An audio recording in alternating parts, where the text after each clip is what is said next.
All right, so I got some feedback from the last vlog by a dear friend, Celie Manuel, and also from Denmark, like Tommy originally, and great stuff, great points that you put out there about having a different view, that something in the conversation that we're all the same.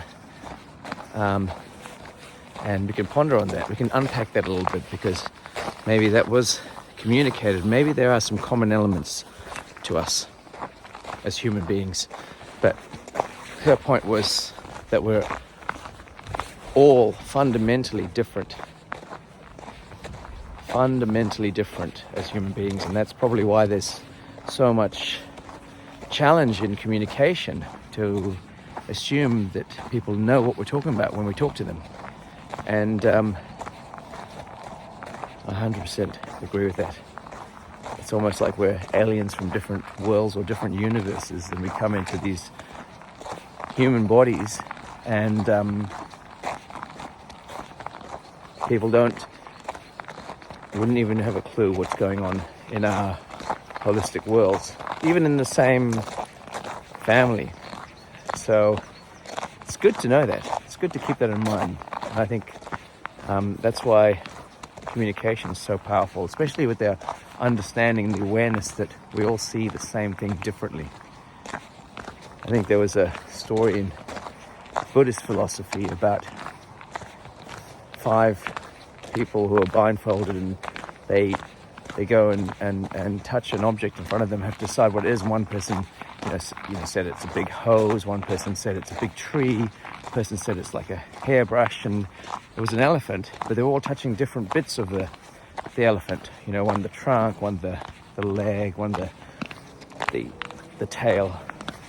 And it's so true for any piece of information that we see.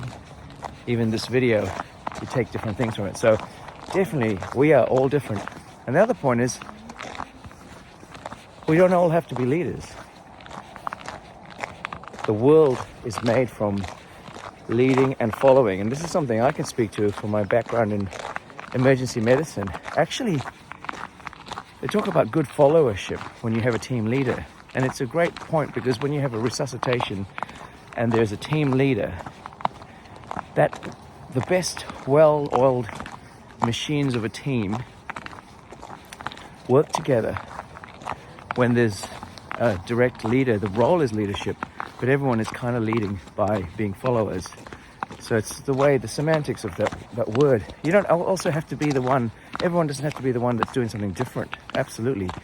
But I think, to me, that is true. There's a great video called The First Follower, where there's people actually at a dance party, and a music festival.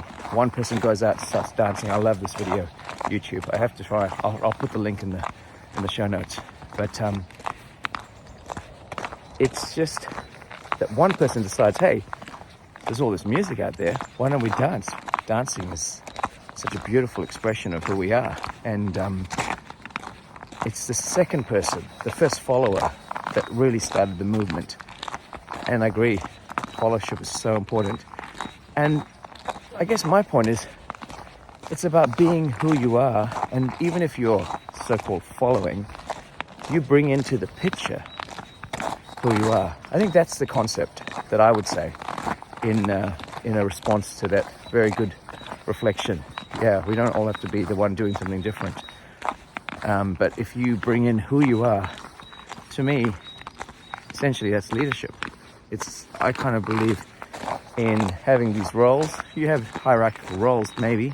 Sometimes it helps. But a flat hierarchy, when it comes to respect, everyone deserves equal respect, including ourselves, self-respect. I think when you have that awareness of respect, el respeto, as I once saw in an amazing documentary called One Drum by a friend.